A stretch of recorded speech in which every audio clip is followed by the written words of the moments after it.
Naka-live si Attorney Enzo Recto, mga kapsan. Naka-live siya ngayon. Sige. Pasukan natin si Attorney.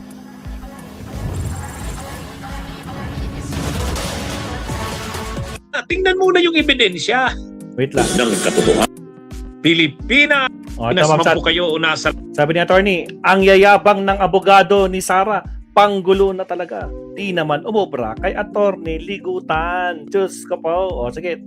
May connection to sa ating main topic. Labas ng bansa. Anong oras man po sa inyo dyan ngayon, umaga man po, tanghali, hapon, gabi. Pinapanood man po ninyo ito ng live man po replay.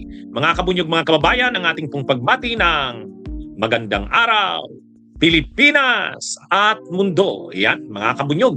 Hindi muna ako nag-live kanina. Pinatapos ko muna yung pangalawang araw. Yung pangalawang araw ng hearing, yung trial sa impeachment ni Sara Duterte. Sabi ko sa mga staff ko, i-cover nyo, i-live stream nyo ng hindi muna ako magla-live. O kaya napanood nyo siguro yung live streaming, mga kabunyog. Dito na po kayo manood sa mga channels ko.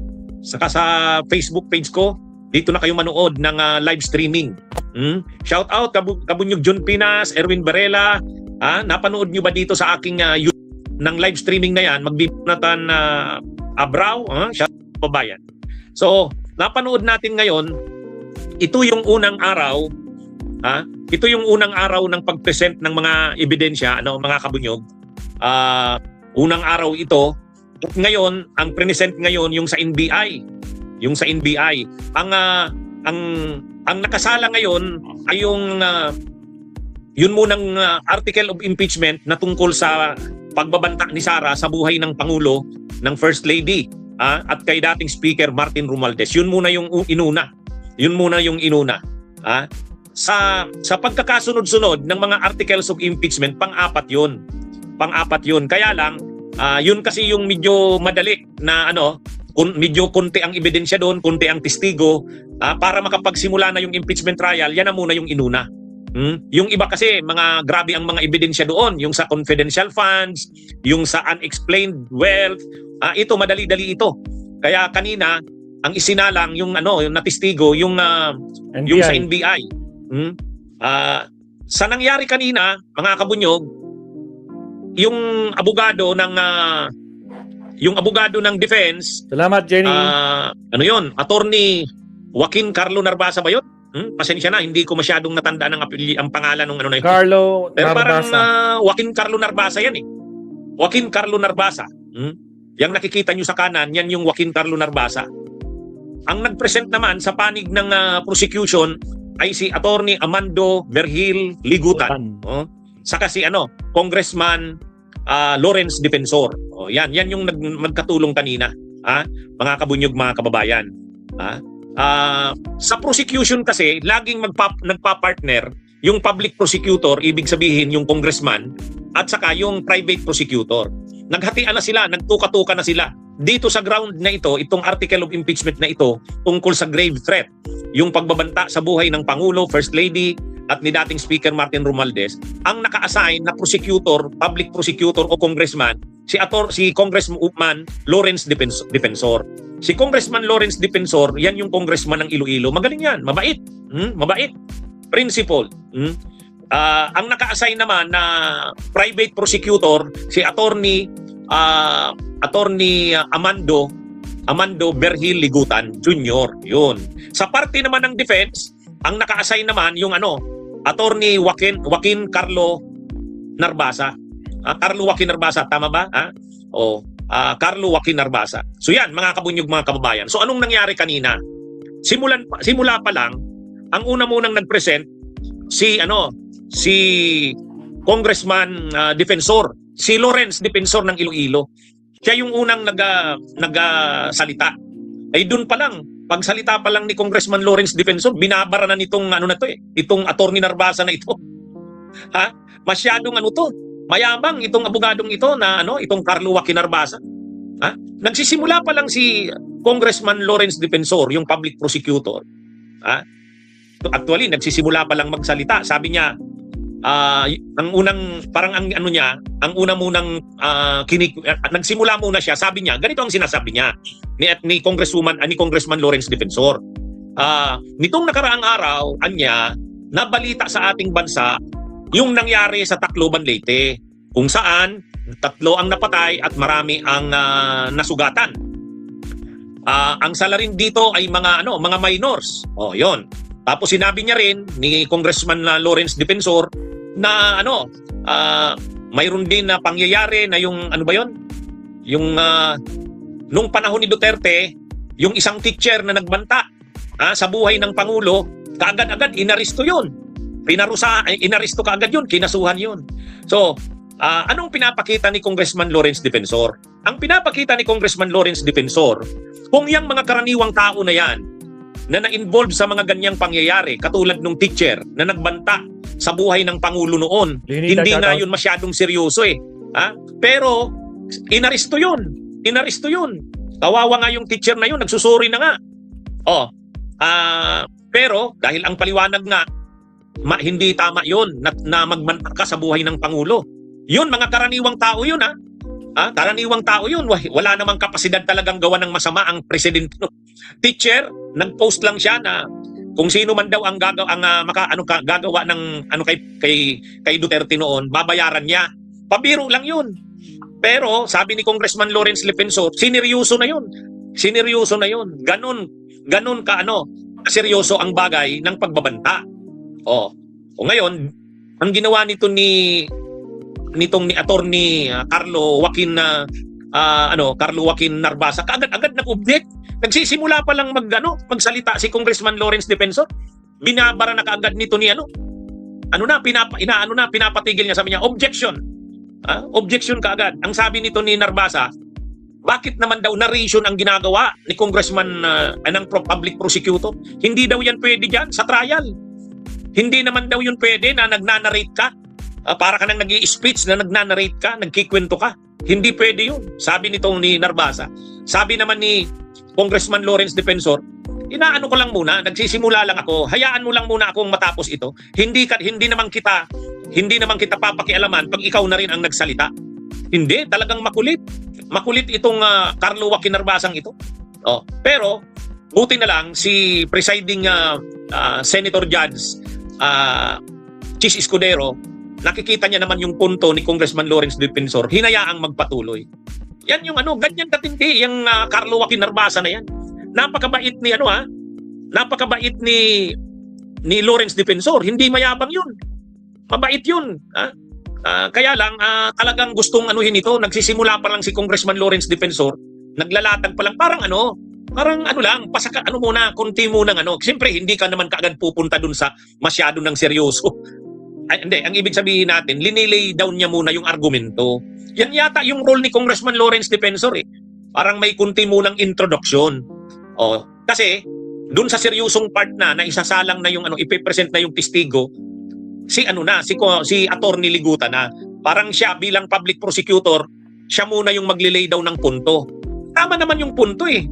Ang punto ni Congressman Lawrence Defensor, kung itong mga karaniwang taong ito, nung nagbabanta sila at na-involve sila sa mga ganong krimen, ay seryoso kaagad silang pinarusahan, ay itong Vice President ng Pilipinas, may kakayahan yan sa kanyang mga sinasabi, maraming beses nagbabanta sa buhay ng Pangulo, ng First Lady. So yun yung yan yung parang pinupunto niya. So ibig sabihin, lang muna yun, parang introduction muna.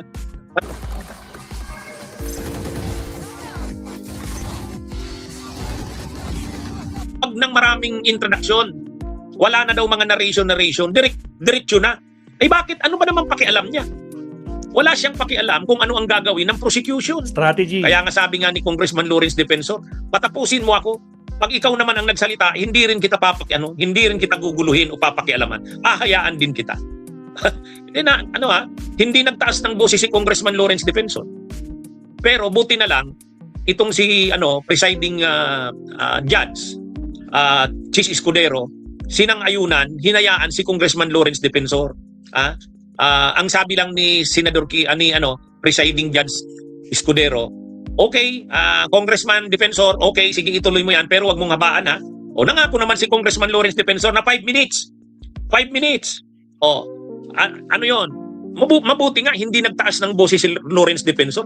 Binabastos yan ito ni Binabastos yan ito ni Narbasa. Ngayon, ang sunod naman, yung main part na talaga, nung sinalang na yung unang witness, yung tauhan ng NBI na nagsagawa ng investigasyon doon sa pagbabanta ni Sara. Doon, medyo mahaba na yon. Ang naka-assign na ngayon na private prosecutor na siyang direct examination ang tawag doon. Direct examination. Kasi ang nag-direct examination, kinuha yung direct testimony nung testigo. Itong si Attorney Amando Verhiligutan Jr. Ngayon, ito na namang si Narbasa, hindi pa rin tumitigil. Kung paano niya, nagsisimula pa lang si Congressman Lawrence Defensor, inaano niya na kagad, object na siya, ay mas malala dito kay Attorney Ligutan. Bawat salita ni Attorney Ligutan, bawat sabihin, may objection. Nakailang objection? Siguro 6 yun o 7. Nabilang nyo ba? Wala nang ginawa itong abogadong ito, objection. Objection, Your Honor. Kung ano-ano, kahit kaliit-liiting bagay, nag-o-object. Grabe. Matindi mga kabunyog, yung abogado na yun ni Sara. Mayabang pa. Mayabang. Hindi talagang ibang klase mga kabunyog. Napanood nyo sigurado ako. Una doon sa yung photocopy. Dapat daw original. Sinabi na rin ni Congressman ni Attorney Ligutan, hindi. May bago na tayong doctrine. Ang photocopy, na yan? Okay na yan sa ngayon. May bago na tayong diyan. Ayan, ang tawag tuloy ni Jackson, attorney objection. Hindi. Tapos yung pati pagsasalita ni Attorney Ligutan na nagpo-post, pati yung mga poses ni Attorney Ligutan, ino-objectan niya. Yung style. Ino-objectan niya, pati yung manner ng pagsasalita. Matindi mga kabunyog, mga kababayan. Itong Narbasa na ito. Kaya ang komentaryo ngayon sa social media, si Attorney Objection. Si Attorney Objection. Si Mr. Objection, tama si Sir Attorney Lauro. Overruled. Hindi, sa totoo. Attorney Mga kabunyog, mga Overruled. kababayan. Kumain Totoo na naman. Kung ikaw abogado, may nakikita kang dapat objectan, mag-o-object ka. Pero wag naman yung kahit katiting na bagay, kaliit-liiting bagay, magkaliit-liitang bagay, mag-o-object ka. Pati yung manner, yung poses, yung pagpupos, yung pagsasalita ni Atty. Ligutan, kinokomentaryuhan niya, nag-o-object siya. Grabe. Ano yan, mga kabunyog, mga kababayan? Siguro 6 na objections yun sa mga sinasabi ni Atty. Ligutan. Ang sabi niya na nga ni Atty. Ligutan, parang ganito, wag muna. Hold your horses. Hold your horses. Kumbaga, wag muna. At saka sa totoo lang, objection. Sinabihan na. Linikturahan na ni Atty. Ligutan. Kumbaga ganito, sa ating mga abogado, yung admissibility ng evidence kung tatanggapin o hindi, ino-objectan yan kapag in-offer mo na. Hindi pa naman ino-offer ipipresent pa lang. Ang rule kasi sa aming mga abogado, ipipresent muna yung mga yung testigo, ebidensya. May time dyan na mag-o-offer ka na ng mga evidence mo. Doon na yan nag-o-object sa admissibility kung tatanggapin o hindi. Ang rule muna, tingnan muna yung ebidensya. Tingnan muna yung testigo, pakinggan muna. Saka na yung objection sa admissibility. Ay dito hindi. Ang una kaagad na inobjectan, wala daw yan sa lista, yung witness na yan. Imagine. Sumunod yung tinatanong ni Atty. Ligutan, na matindi ito, tinatanong ni Atty. Ligutan yung witness. Ano bang statement ni Vice President Sara ang iniimbestigahan mo? Sabi ni yung attorney ni Sara, si Narbasa, objection, vague. Natatawa na lang si Ligutan. Bakit natatawa na lang? Paano naging vague? Paano naging vague yung tanong? Hindi, sa totoo lang. Yung pagpupos ni Attorney Ligutan, ino-objectan, kinokomentaryuhan. Yung pagtanong ni Attorney Ligutan na Mr. Witness, sabi, Mr. Witness, ano bang sinabi o statement ni BP Sara ang inimbestigahan mo? Sabi ni Narbasa, vague. Objection, Your Honor. Vague. So tinatanong ngayon natatawa na lang si Ligutan, bakit vague? Paano naging vague? Ganon din si presiding officer Chis Escudero. Sabi niya, paki-elaborate, bakit vague? Hindi, sa totoo lang. Kaya ang nangyari kay Chis Escudero, laging ang ruling ng presiding officer, objection overruled. Nakailang objection overruled yun. Ibig sabihin, hindi sinasang-ayunan ng presiding officer yung objection ni Narbasa. Panggulo lang talaga mga kapunyog, mga kababayan. Panggulo lang. Kaya doon kanina, ang naging bida kanina, si Attorney Amando Berhil Ligutan, ang daming humanga sa kanya. Ang daming humanga kay Attorney Amando Berhil Ligutan. Sa totoo lang, sa social media ngayon, kung titingnan nyo, bilib na bilib ang mga tao, ang maraming tao kay Attorney Berhil Ligutan, kay Amando Berhil Ligutan. Pero sukang-suka ang mga tao dito kay Narbasa. Mga kabunyog, mga kababayan. Kaya matindi talaga itong abogadong ito na mga kabunyog, pahiya yung Narbasa na yon. Lahat ng reaksyon sa social media ngayon negative sa kanya. Negative. Si Ligutan bida si Ligutan, saludo yung mga tao. Ayan. Ngayon, sino ba si Ligutan at sino si Narbasa? So pinagkukumpara ngayon ng dalawa. Maganda yung pagkukumpara. Unang-una, ito pa lang si Attorney Ligutan, mga kabunyog, hindi pala ito simpleng May sulit pa ba? Sulit sa Jollibee Chicken Joy. Sarap savers. Masarap to sa lahat. si Narbasa. So pinagkukumpara ngayon ng dalawa. Maganda yung pagkukumpara. Unang-una, ito pa lang si Attorney Ligutan, mga kabunyog, hindi pala ito simpleng abogado. Matalino talaga pala ito. Cebuano ito, Cebuano. Si Attorney Amando Berhil Ligutan. Cebuano na lawyer. Ang course ay ang undergrad course nito, AB Philosophy. Bachelor of Arts, major in Philosophy sa University of San Carlos sa Cebu. So Cebuano. AB Philo ang course niya, Bachelor of Arts, major in Philosophy. Ito yung major in Philosophy, ang kurso sa undergrad course, pero hindi pilosopo. Hindi mayabang, hindi hambog. Sa atin ang pagkaintindi mo pag sinabi mong graduate ng philosophy, pilosopo. Ito hindi. Mabait. Saka nasa tama ang mga argumento, hindi sa pilosopo. Pero ito alam nyo, summa cum laude. Pag-graduate niya ng University of San Carlos, summa cum laude, mga kabunyo. Summa cum laude. O ngayon, nag-aral siya ng College of Law sa UP. Juris Doctor, University of the Philippines College of Law. Yun. Kaya matindi ang background nito. Matindi ang background. Summa cum laude sa AB Philo. Tapos, Juris Doctor niya, graduate siya ng law sa UP. Ang mga professional records niya, managing partner siya ng isang law firm. Dati siyang junior associate sa ACRA Law Office. Pag sinabi mong ACRA, ito yung isa sa pinakamalaking law firm sa bansa. Angara, Rocco, yan Concepcion. ACRA, ACCRA. Yung ACRA dyan, yung letter A, Cabello, Angara, Concepcion, saka Rocco. Si Raul Rocco. Yan yung kanilang law firm, ACRA. Ngayon, junior associate siya dyan. Junior associate dati. Tapos, mga kabunyog, nagtuturo siya ngayon sa UP. Labor Law, Remedial Law, Public International Law. Nagtuturo din siya sa University of San Jose Recoletos School of Law at sa University of Cebu School of Law. At talaga siya? Talagang sanay siya sa litigation. Kaya makikita mo naman, hindi siya masindak-sindak. Sinisindak siya nito ni Narbasa, hindi. Natatawa na nga lang si Attorney Ligutan. Natatawa. Kasi masyado ng itong si Narbasa. Hindi mayabang si Ligutan kahit na binabastos siya nito ni Narbasa, pero hindi siya nagpakita na pikon siya.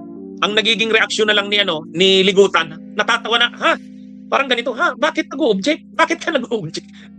Objectionable ba ang sinabi ko? Hindi siya hindi siya nagtataas boses, hindi siya nagagalit, mas pa nga siya, natatawa siya.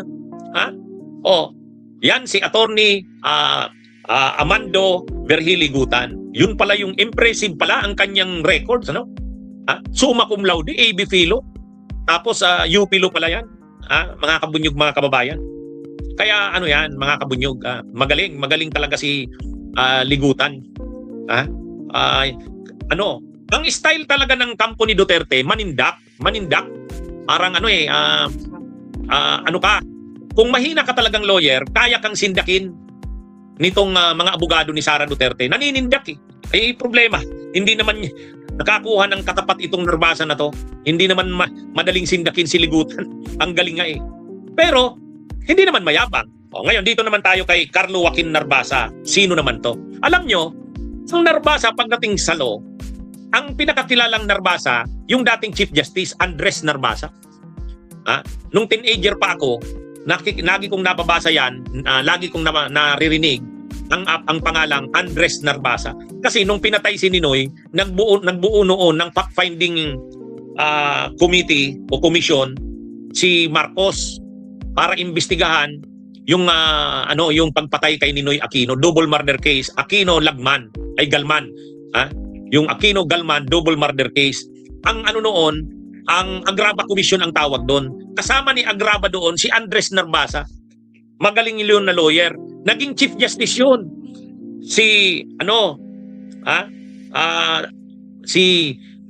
Dating Chief Justice Andres Narbasa.